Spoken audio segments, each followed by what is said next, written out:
My wife came back after 2 weeks away with her ex. She called it closure. I didn't challenge her, didn't change my tone. While clearing the table, I asked one simple question. She froze halfway through, standing up, didn't look at me, didn't sit back down, just reached for her phone with shaking hands. I'm 37, and I thought I knew my wife. We'd been married for 9 years, met in our late 20s, dated for 2 years before getting married, built what I thought was a solid life together. She worked in marketing, I had my own career, we had a house, a dog, routines that felt comfortable. No kids yet, but we'd been talking about it. About 3 months ago, her ex contacted her. The ex. The one she dated for 4 years before me. The one she said was her first real love. The one whose name still occasionally came up in stories about her 20s. He'd reached out through social media, said he was going through a divorce, wanted to reconnect with old friends. Innocent enough, or so she presented it. She asked if I minded if she grabbed coffee with him. Just coffee. Just catching up. I said fine, because what else was I supposed to say? If I'd said no, I'd be the controlling husband. So I said yes, and tried not to think about it. One coffee turned into regular texts. I'd see her smiling at her phone in ways she hadn't smiled at me in months. When I asked about it, she'd say they were just talking, old memories, nothing serious. Then came the request that changed everything. He's really struggling with the divorce, she said one night while we were getting ready for bed. He asked if I'd be willing to spend some time with him, help him process things. He doesn't have anyone else. Spend time with him how? He wants to take a trip, the place we used to go when we were dating. He thinks it would help him find closure. I stopped brushing my teeth. A trip. Just a weekend, maybe a week. He needs support. And he wants his ex-girlfriend to provide that support while he's going through a divorce? It's not like that. What's it like then? It's closure. For both of us, we never really ended things properly. It just fizzled out. He thinks if we can revisit that place, have some real conversations, we can both move forward. You want to take a week-long trip with your ex-boyfriend to get closure. When you say it like that, it sounds bad. How else should I say it? She sat on the edge of the bed. I need this. I didn't realize how much unresolved stuff I still had with him until we started talking again. It's affecting us, our marriage. I can feel it. Our marriage was fine until he showed up. Was it? Be honest. That stopped me, because she was right in a way. Things had been fine, comfortable, maybe too comfortable.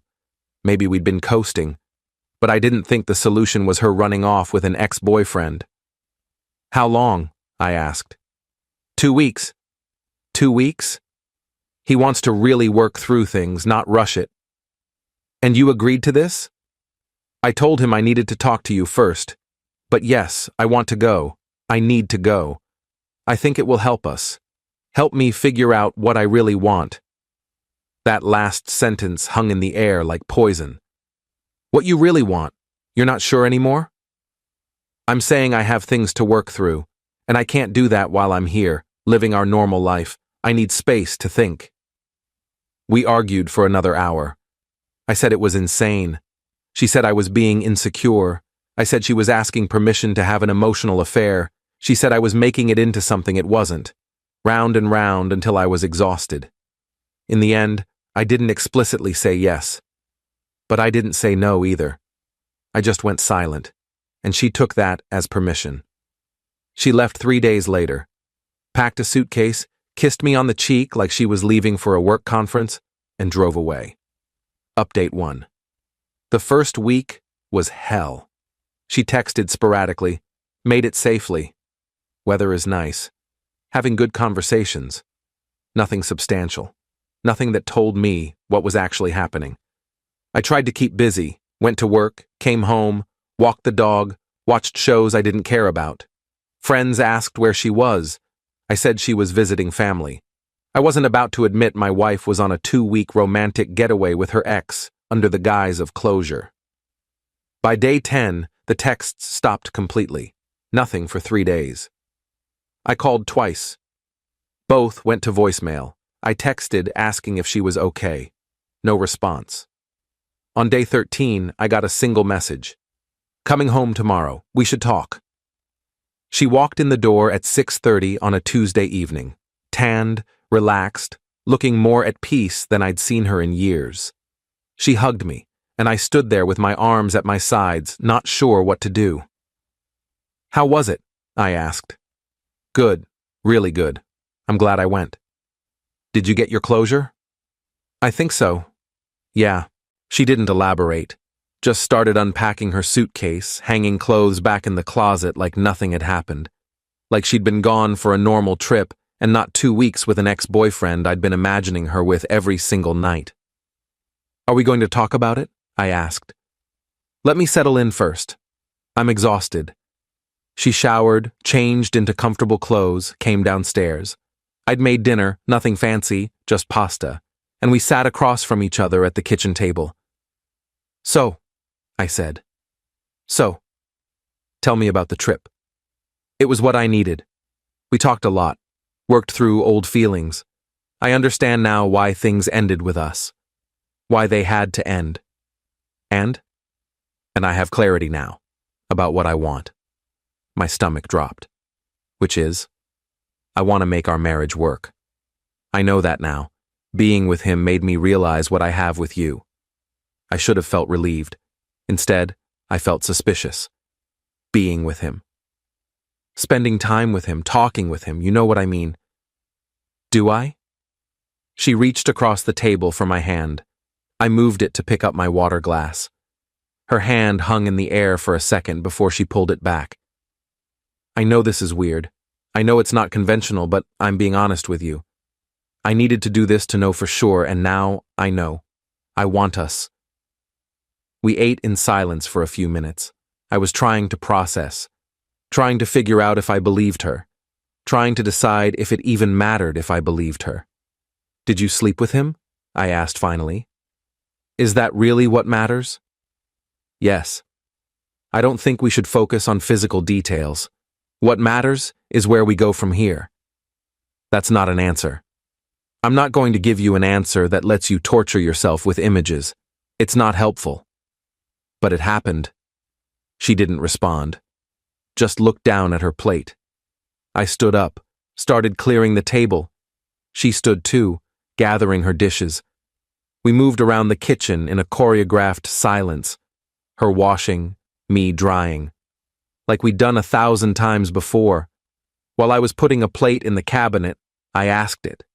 The question that had been forming in my mind since she walked in the door.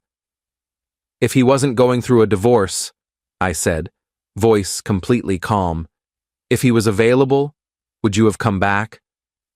She froze. Halfway through standing up from loading the dishwasher. Didn't look at me. Didn't sit back down. Just stood there, bent at an awkward angle, one hand still on the dishwasher door. Then she reached for her phone with shaking hands. Update 2. What are you doing? I asked. I need to call someone. Who? My sister. I need to talk to my sister.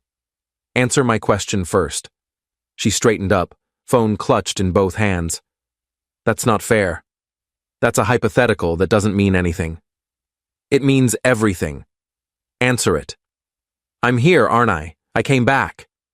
Because he's not available. Because he's going through a divorce and probably told you he wasn't ready for something serious. Answer the question. If he was available, would you be standing in this kitchen right now? Her face crumpled. I don't know. You don't know. I'm confused. I thought I had clarity, but now you're asking these questions and I'm confused again. You're confused because you know the answer and you don't want to say it. That's not fair. You spent 2 weeks with your ex-boyfriend, probably sleeping with him, definitely falling back in love with him, and you came back here because it didn't work out. Not because you chose me, because he wasn't an option. And now you're trying to reframe it as some kind of journey of self-discovery that led you back to our marriage. You're twisting everything. Am I? Tell me I'm wrong. Tell me he said he wanted to be with you, and you said no because you're married. Tell me that happened." She couldn't. She just stood there, tears running down her face, phone still in her hands. "Call your sister," I said. "I'm going for a drive."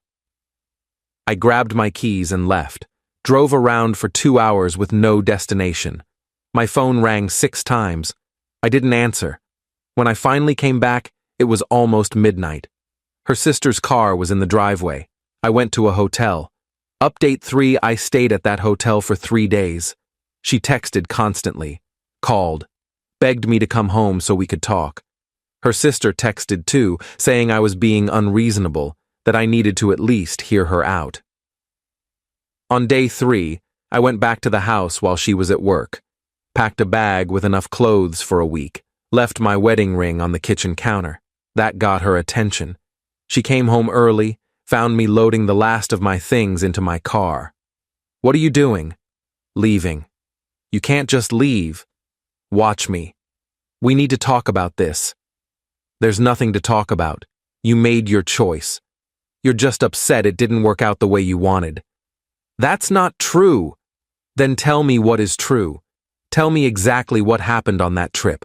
She looked at me, mouth opening and closing, trying to find words that would make this okay. There weren't any. "We were together," she said finally. "Not the whole time. But yes, we were together. And I thought maybe we could try again. But he said he wasn't ready. He said he needed time to process his divorce, to figure out what he wanted. He said maybe in a year, if we were both still available." "He benched you." "What?" "He benched you. Put you on hold. And you came back here because you couldn't just sit around waiting for him." "No! I came back because I realized this is where I belong." "You realized that after he rejected you. Not before. Not during. After." She started sobbing. "I made a mistake. I know I did. But I'm here now, trying to fix it, and you won't even give me a chance." "A chance? You want me to give you a chance? You took 2 weeks to give him a chance. 2 weeks of my life, where I sat here wondering if my wife was falling back in love with someone else. And I was right. She was. The only reason you're standing here is because he said no. And you want me to just accept that and move on? I love you." "No. You love the safety of this. You love having someone who will be here when your romantic adventures don't work out. But you don't love me. Not the way a wife should love a husband." I got in my car. She grabbed the door, trying to keep me from closing it. "Please don't do this. Please. We can go to counseling. We can work through this." "Let go of the door." "I won't. I won't let you leave like this." "You let yourself leave for 2 weeks. I can leave for however long I want." I pulled the door closed, started the engine. She stood in the driveway crying as I drove away. Update 4. I stayed with a friend for a week. My phone never stopped. Her texts evolved from apologetic to angry to desperate. Her sister called, her mother called, even her father called, telling me I was throwing away a good marriage over a mistake. A mistake. Like she'd forgotten to pick up milk, not had a 2-week affair with her ex. On day 8, I finally called a lawyer, just to understand my options. The lawyer was straightforward. It would be messy, but doable. We'd been married 9 years, had joint assets, a house. It would take time, but it could be done. I didn't file immediately. I just sat with the information, tried to figure out what I actually wanted. Did I want to divorce her? Part of me did. The part that felt betrayed, humiliated, replaced. But another part, the part that remembered 9 years of mostly good times, that part hesitated. On day 12, she showed up at my friend's place. I don't know how she found me, but she did. "We need to talk," she said when I opened the door. "I don't think we do." "Please, just give me 30 minutes. That's all I'm asking." Against my better judgment, I let her in. We sat in my friend's living room. He'd made himself scarce, and she talked. Told me everything. How the trip started innocent. Really was just talking at first. But then old feelings came back. The familiarity, the history, the nostalgia. They slept together on night 4, spent the next week acting like a couple again. On the last night, she'd asked him what this meant, if they were getting back together. He'd said he wasn't ready, needed time, maybe someday. She'd spent the entire drive home trying to figure out what to do. Came to the conclusion that she'd made a massive mistake, that what she had with me was real and lasting, and what she had with him was just nostalgia. "I don't believe you," I said when she finished. "I'm telling the truth. I believe you're telling the truth about what happened. I don't believe you about your feelings. I think you're here because plan A didn't work out and I'm plan B, and I'm not interested in being anyone's backup plan." "You're not my backup plan." "Then what am I? Because from where I'm sitting, you left your husband to see if you could rekindle things with an ex. It didn't work out. Now you're back, trying to salvage what you threw away. That's literally the definition of a backup plan. I love you. I know I hurt you. I know I betrayed your trust. But I do love you. And I want to fix this." "How? How do you fix this? How do I ever trust you again? How do I not wonder every time you text someone or take a work trip or say you need space if you're going back to him? We can go to counseling. Counseling is for people who want to save something worth saving. I'm not sure this is anymore." She left an hour later. I'd promised to think about it, to consider counseling. But honestly, I'd already made up my mind. Final update: I filed for divorce 2 weeks later. She didn't contest it. Didn't fight me on anything. We split assets fairly, sold the house, divided everything down the middle. The divorce was finalized 4 months after she took that trip. 9 years of marriage ended because she couldn't let go of an ex-boyfriend. I found out later, through mutual friends, that she and the ex did get back together, about 5 months after our divorce. Apparently, he'd processed his divorce and was ready to try again. They lasted 6 months before breaking up again.